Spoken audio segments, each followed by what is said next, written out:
How we going, guys? Welcome to everyone that's just joined me. Just quickly go through a few names. Vishal, JJ Jagannath, how you going? Smit Patel, thanks for joining me. The Hoggs Vlog Tribe. Yes, we're going live yet again today. But the topic today, will the pressure of the first World Test Championship final for India play on them playing in this fourth Test match? So just let's roll the music.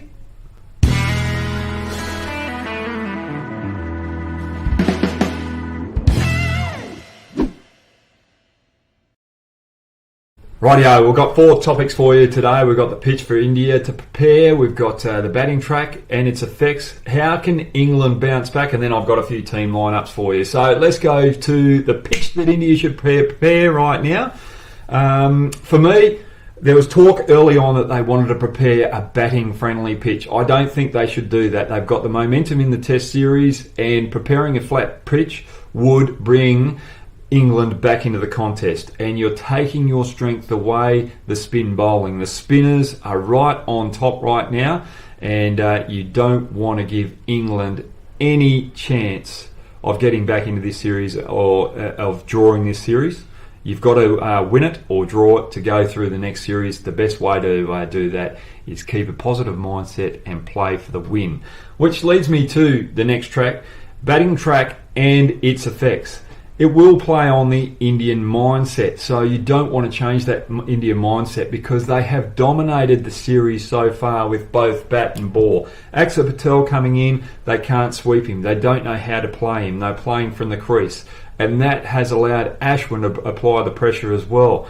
But let's just look out the runs that India have made. They've dominated with the bat. Rohit Sharma, Ashwin batting in the lower order, Kohli, Pant have really taken toll of those English bowlers.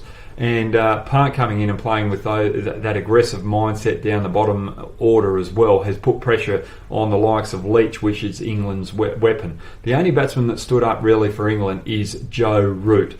So for me, you've got to keep going with the pitch that you have prepared in the first three Test matches. You're on a roll, you're in momentum, and momentum in sport is a funny thing, because if you do go back and prepare that flat pitch, England make a big score in the first innings, then India bat in the second innings and lose a couple of early wickets, get bowled out cheaply, or for half of England's score, then all of a sudden the mindset of India becomes defensive. They start to worry about losing that opportunity of the World Test Championship final. So they've got to be very careful of that.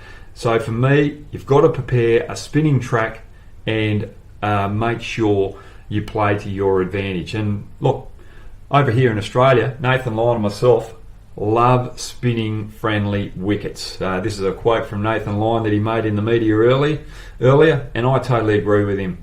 We prepare seaming wickets over here in Australia. No one complains about that. India prepares spinning wickets. We should not complain about that. So Nathan Lyon and myself over here in Australia are right behind India preparing spinning tracks. So keep it going, please, and let's have a little bit more excitement in this Test match where England are a little bit tentative and playing from the crease against the spinners. Which leads me to the last point that I want to make. How can England bounce back? Now, the only way that England can bounce back in this Test series is attack Axar Patel. They've got to take risks against him. They can't be sitting there playing from the crease, looking for the spin, and then the straighter ones getting past that inside edge and bowling them and getting them LB. They've got to be more attacking. They've got to try and charge down the wicket, advance Axar Patel, get him on the half volley. Also, go back to the sweep shot. Yes, he's a harder bowler than Nadeem and Sundar from the first Test match to sweep because of his height and his extra pace, but you've got to take the risk and do it. If you put Axar Patel off his game, then you make India have to change their game plan, and it puts pressure on Ashwin, and it makes Kohli go back to his fast bowlers, and that puts the momentum back in England's favour. So attacking Axar Patel is the only way that England are going to find a way to win this test match and draw the series. Okay, let's quickly go to the team lineups before we go to the questions. Let's have a look at England's lineup first up, I think. If we can whack that up. Yes, we've got the England lineup. Thanks very much for that. Sibley, Crowley, I think those two players are very important to open the batting, because if Axar Patel opens the bowling, they've got to use their height, their aggressive footwork to get that reach out outside of the from the batting crease, get to the pitch of the ball as much as possible, play that sweep shot, make Patel bowl a little bit shorter, and then you've got time on the back foot to calm things down, because the ball will hurry up when it's new. So that's the way Crowley and Sibley have got to bat. You've got to keep Bairstow in there at number 3. He was a bit tentative last test match, especially in the second innings after he played that aggressive sweep shot first ball, then got bowled the next ball. He's got to keep that aggressive mindset, because that's the way he bats best. And if he gets away with it, he puts the bowlers from India under pressure. Bairstow, for me, is the player that can turn the momentum around in this particular test match. He's the most vital one. If he has success against Patel, England have a better chance of winning this test match. Then we go through Root, Stokes, Pope, folks, and you've got to bring Don Bess in. Yes, he struggled in that first test match in the second innings, but you've got 2 spinners over there. The 3 quicks didn't work last time. You've got to have 2 spinners in your team. You've got to back the youngster, then Leach, Anderson and Ollie Stone. Definitely bring Stone back in. Young, aggressive bowler. Give him another opportunity. Let's have a quick look at the Indian lineups. Okay, we've got Sharma, Gill, Pujara, Kohli, Rahane, Pant, Sundar, Patel, Ashwin. So I'd go in there with 3 spin options with Sundar to add that extra batting depth. And if you've got Ashwin coming in out 9 as well, you've got that extra batting depth as well, where you could bat England out of the test match and really put the pressure on and make it easier to get into that World Test Championship final. Then I'll go with Ishant Sharma. Boomer's not playing. He's gone home for personal reasons. I'd go with Yadav in this big contest. He's got the best record of the Indian quicks on subcontinent conditions. So that's my lineup for India. Now send your questions in using Super Chat for a better chance of getting that noticed. But for me, I think India are going to win this test match quite easily, especially with what I've heard this morning with the news coming out that they are going to prepare a spinning deck, which is, for me, making things or life a lot easier for India to go into that World Test Championship final. And if they do that, Australia over here will be starting to panic and starting to plan for the next World Test Championship, because India winning this won't give Australia the opportunity. So, and for me, Australia don't deserve the opportunity to play in the World Test Championship, because they allowed India to beat them on their home soil. Let's get into the questions. Let's get that first question up first. Okay. Should India add Hardik Pandya instead of the second pacer? This is from Krishna Kumar.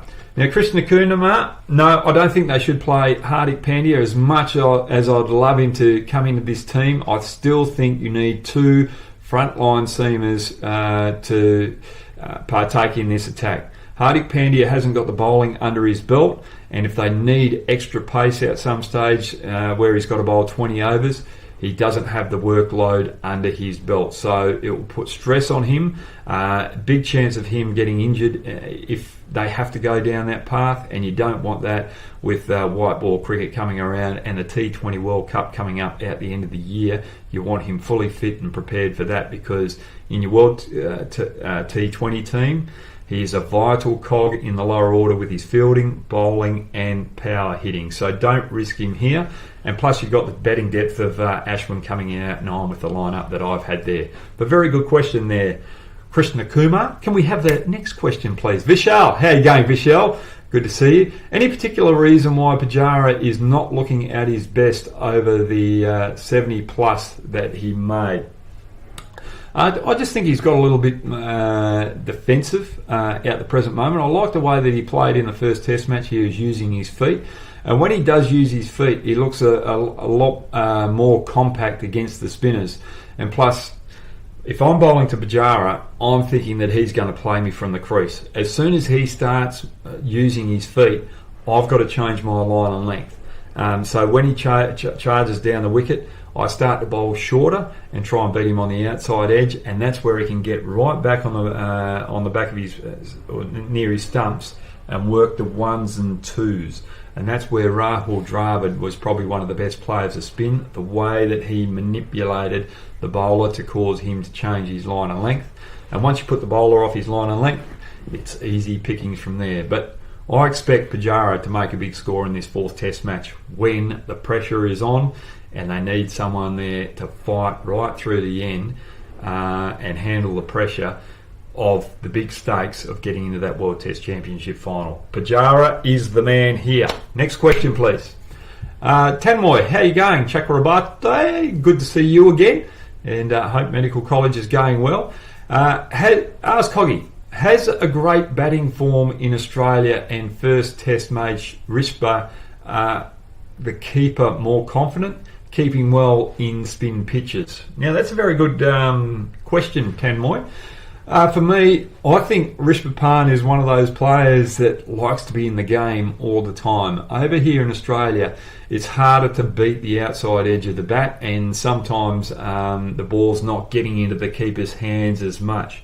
Over in India, the ball has been beating the outside edge a lot, and Rishabh has been in the game every over. Every over he's expecting the ball to come to him, and that's made him a little bit more excitable and more switched on through the game. So I think for him, if he's not in the action, he can drift off a bit.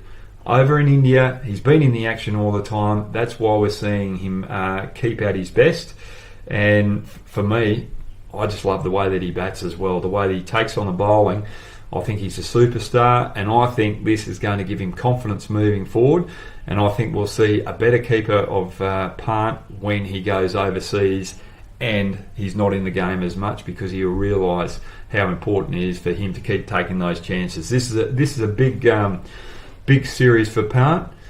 It's gained confidence in his keeping, and India are going to be better off for it. And I can't see Saha getting back into the team unless Pant gets injured, because he's just such a quality bat and keeper.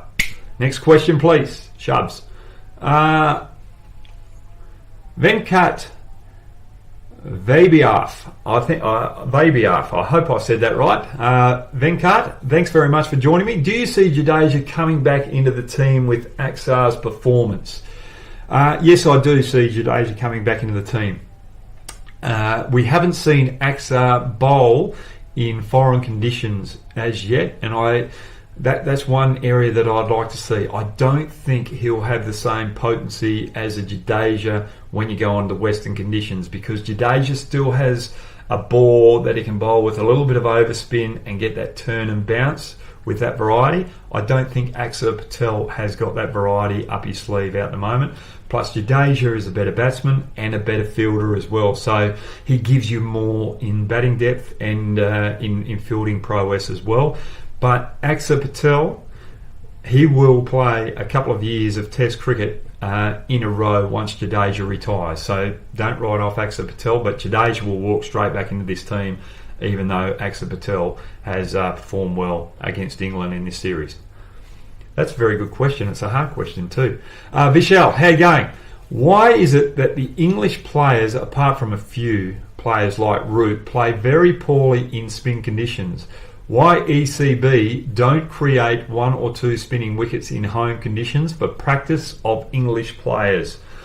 Very good question, Vishal, and it's the same here in Australia. And we saw Jack Leach come out. I think Joe Root even mentioned it as well during the week, that England should be preparing wickets where they wear and tear, and by the days 3 and 4 in first class cricket, it is more conducive to spin, and that will help England batsmen against spin bowling. But also, we don't have wickets prepared for spin in first class cricket, both in England and Australia. And I'll use an example of Australia. Sydney Cricket Ground here, it used to be very spin friendly. And New South Wales and West Australia, whenever they played each other, it generally was a 2 or 3 day affair. It never went into the 4th day, because when Western Australia went to New South Wales, we couldn't handle the spin because we don't have any spinning wickets here in West Australia. When New South Wales came to West Australia, we had the extra pace and bounce, and they couldn't handle it. So I think all countries should create wickets with varying conditions so that batsmen learn to adjust. And I don't think we see that enough in international cricket. And even the Indian players haven't looked as comfortable as past Indian teams on these spinning wickets because they don't play enough first-class cricket in India to get used to those conditions as well. So they have been flaunting with a little bit of fire here by preparing those spinning wickets, but it's only because you've got the class spin bowlers that are used to bowling on it that have given you the advantage. So a very, very good question from you, Vishal. Krishna Kumar again. By the way, your analysis on Ashwin was top class. Oh, well, thanks very much, Krishna Kumar. I did say Kaman ball rather than I did mention Dujra rather than Kaman ball or Karan ball. The reason being is I see both balls are very similar. It's a bit like the back spinner. Leg spinners have two types of back spinners.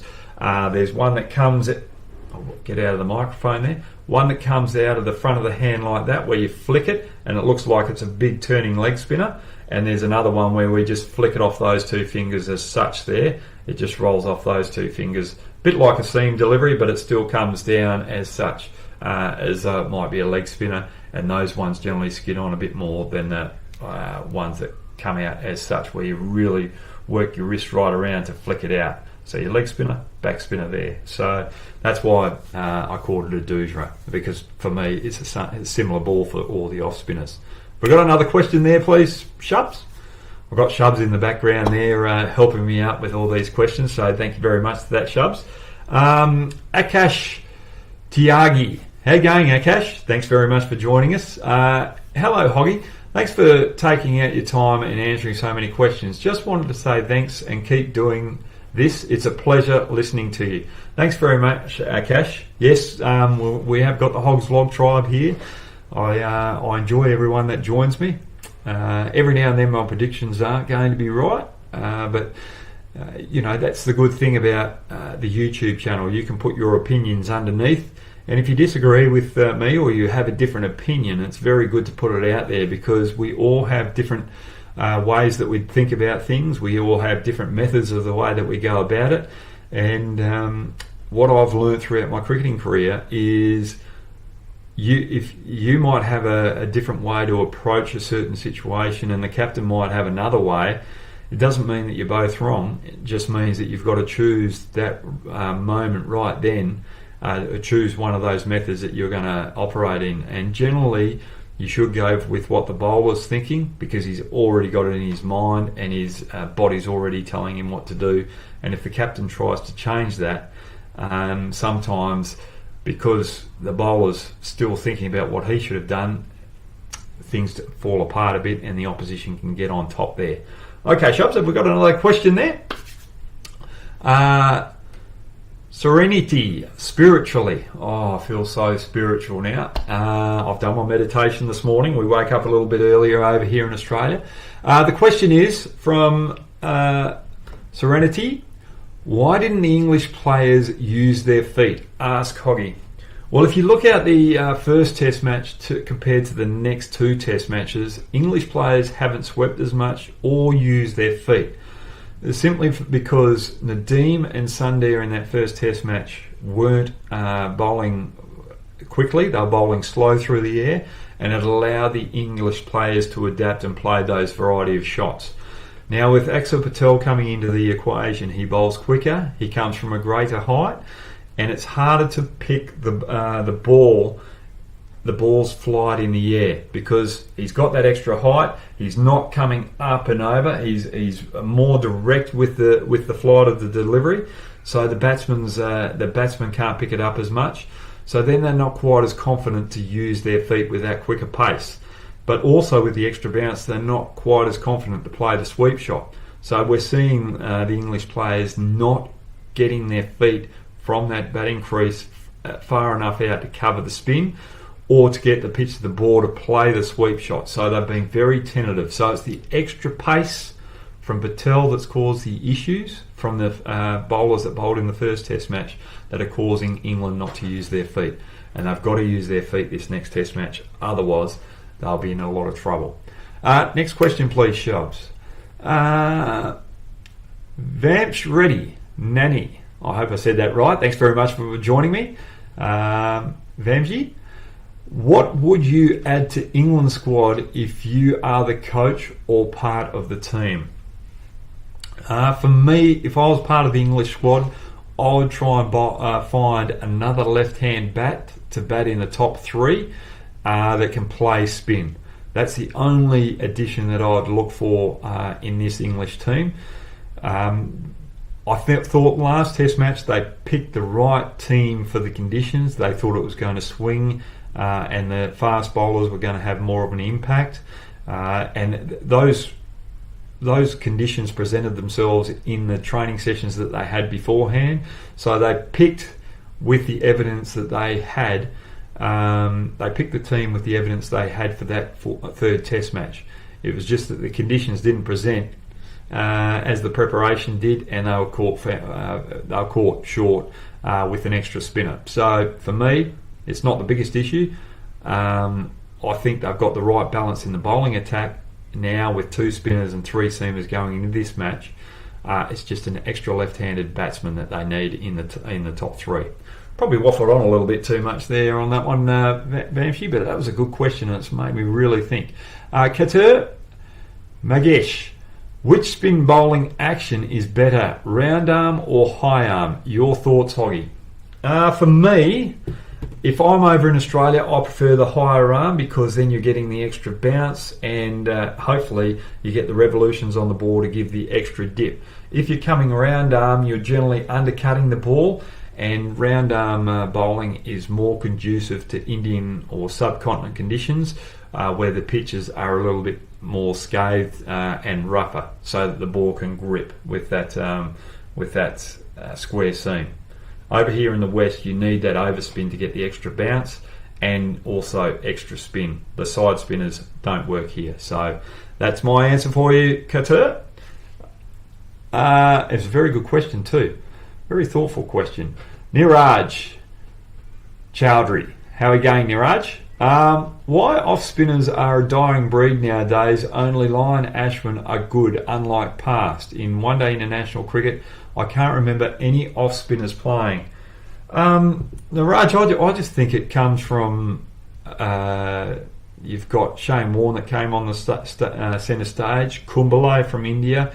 That generation showed that leg spin was the better option in all forms of the game. You have more variety with leg spin, so that's why leg spinners have taken over the off spin options. But of late, you've had off spinners that are trying to bowl the Dujra and other varieties of balls, and they've had to adapt. And the likes of Ashwin and Lyon have set the pace, set the standard. Don't write off Jadeja and Patel yet. Patel just starting his international career. I think he will go back, work on his game and realise what things he has to add to his game to add more variety to his bowling to have a longer career at international cricket and also a better career when he travels. So for me, off spin is still there. It's just that the variety of leg spin creates the pressure on the batsman where they're not as comfortable to use their feet as much as to the off spin, because the off spin's only got the off spinner and the straighter one, whereas the leg spinner's got the leggy, the toppy and the one that turns away, but also the flipper as well. So there's more variety there with the leg spin. That's probably why the off spinners have dropped off. And plus, bowling leg spin is more exciting. Varun Prakash, how are you going, Varun? Could India's batting be a concern? They haven't scored over 400 in the last 3 series, 3 test matches I think you mean there, including current one, or 3 series. Yes, you're right there, 3 series, including the current one, and the tail fails frequently. Sorry, you are right there with the series. Yes, they do have, or they generally go in with a long tail. when they have 3 fast bowlers. But this particular series, they've gone in with three extra batters with the spin options. They can all handle the bat, so they're batting down to 9. But the Indian batting has been a bit of a concern. Robert Sharma looks good on subcontinent conditions, but when he goes away, same with Gill, but when they go away, that extra bounce on Western conditions is a bit of a problem outside off stump, so they've got to learn to lead there. Virat Kohli hasn't been at his best. He hasn't turned those 50s into 100s as frequently as we've seen before. Ajinkya Rahane has been in a few spits and spats. The only one that's really been consistent lately is Pant. So yes, India do have a bit of an issue there with their batting, but you also look at the conditions and the opposition that they've been playing against as well. They're in front in this series. They beat Australia on their home soil. They've won all their series lately on India previously. So I wouldn't be over concerned about Indian batting not making over 400 of late, because it's the opposition and the conditions that they've played on. They've adapted well. They're winning test matches. So for me, I wouldn't be too concerned about it. If they get on a flat pitch, they'll take it away. Okay, we've got another question there. Oh, a little bit of a technical problem. No, we haven't got any more questions yet, but thanks very much for joining me. We've got the first day going on tomorrow, and I'll be joining you live tomorrow night after the test match, so make sure you join me there, and we'll just have a quick little analysis of what's happened in the day's play and where we can go forward in the second day's play for both teams to counteract what happened on the first day. Gee whiz, I've really rambled on there. But don't forget to follow me on Instagram and Twitter. And that's all we've got for you, folks. Enjoy yourselves, and let's look forward for another exciting test match tomorrow. Hopefully the curator produces a spinning track. See you guys. Have a great day.